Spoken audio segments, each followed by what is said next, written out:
Hi, I'm Richard De Silva with Defence IQ at Counter IED's 2010 in London, and I'm with Dr. Jim Storr, former British Army officer and now an independent defence analyst and author on various aspects of military strategy.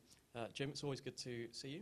Thank you. First of all, you've done an extensive amount of research in terms of the troubles with Northern Ireland, with the IRA, and obviously the impact that terrorism has had on the British public and the military.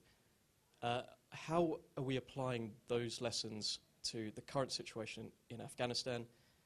Or is it a case of really throwing out that handbook and starting again? Is there enough of a similarity between those two areas to really carry over what we need to know? Well, thanks for the question. It's a very good one. I think the answer is really in two parts. At one level, the level of the bomb disposal guys, where Britain has a world-class lead in there. That's the sort of stuff that we take forward. We should take forward the practices, procedures, but also the decades of experience that the guys have. The other side of it, however, is are we translating what we knew at the most senior levels, the commanders, how to plan the campaign, how to run operations in the light of an IED threat? I don't think there we were really quite so wise. To be fair, that's at least in part because it's not a British-run operation.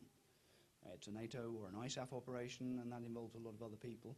And what we've seen today in the conference, for example, does show that some of our other allies are learning quickly as well. Okay. And obviously there's a lot of emphasis on locating these devices, diffusing them, but what about the other side of things, the forensic side, in actually curtailing this problem? How much of an emphasis should there be? How much has there been? And where's the progress that we can expect in that area? Well, again, it's a good question, if I may say so, and different shades of the answer. In Northern Ireland, a lot of the forensic was deliberately aimed at gaining evidence that could be used in a court of law. Things like, very simplistically, fingerprinting, that kind of evidence. Well, that's absolutely great if you have a legal process sufficiently advanced that this is going to happen, that these guys will be taken to court, prosecuted and jailed. I'm not quite so confident, with due respect, that that's where we are at in Afghanistan today. And so although that might be useful, the purely, should we say, criminal aspect of it is probably less important. But what about the technical issues? What about knowing whether, for example, the same bomb maker is involved because he's got his same signature on the equipment, same way of making bombs, those kind of issues? What about working out where these things are coming from? That's one side of it. But there is a completely different side, which is if you spend all your time exploiting these devices, they're getting in your way. They're stopping people on the ground moving.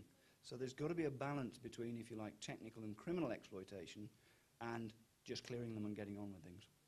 Great point. Jim, many thanks for your time and enjoy the rest of the conference. Well, thank you very much. Thank you.